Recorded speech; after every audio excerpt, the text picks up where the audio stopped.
Welcome to Andhraprabha. నేను మీ ఉమా.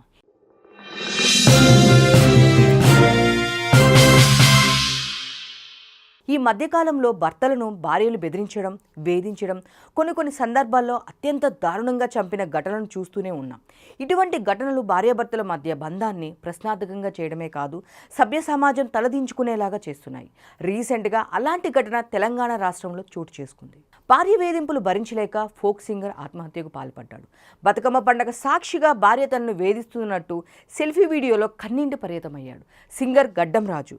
ఆ తర్వాత భార్య కోసం తెచ్చిన కొత్త చీరతో ఉరివేసుకొని ప్రాణాలను వదిలాడు. ప్రస్తుతం దీనికి సంబంధించిన వీడియో సోషల్ మీడియాలో వైరల్ అవుతుంది. గుండెను పిండేసే విధంగా ఉన్న ఈ వీడియో ప్రతి ఒక్కరిని ఆలోచించేలా చేస్తుందని చెప్పాలి. పెద్దపల్లి జిల్లా కాల్వ శ్రీరాంపురం మండలం జాఫర్గానిపేటకు చెందిన గడ్డం రాజుది వ్యవసాయ కుటుంబం. చిన్నతనం నుంచి జానపద పాటలు పాడుతూ ఎదిగాడు. వరంగల్ జిల్లాలో 4 ఏళ్ల పాటు యూట్యూబ్ ఛానల్ పెట్టుకొని పల్లెల జీవన విధానం, గ్రామాల్లో ఉండే ప్రేమ ఆప్యాయతలతో అనేక వీడియోలు చేస్తూ విజయాన్ని అందుకున్నారు. గత ఏడాది హైదరాబాద్కి షిఫ్ట్ అయిన రాజు కాగజ్ నగర్కి చెందిన సౌందర్య అనే యువతిని లవ్ చేశాడు. ఆ తర్వాత పెద్దల్ని ఒప్పించి 5 నెలల కిందట కుటుంబ సభ్యుల సమక్షంలో పెళ్లి చేసుకున్నారు. అయితే పెళ్లి తర్వాత వీరిద్దరి మధ్య తరచూ గొడవలు జరుగుతున్నాయనే విషయం తెలుస్తుంది.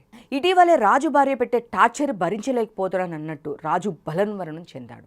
చనిపోవడానికి ముందే సెల్ఫీ వీడియో తీసుకున్న రాజు తన తల్లిదండ్రులను భార్య సౌందర్య తిడుతుందని వాపోయాడు.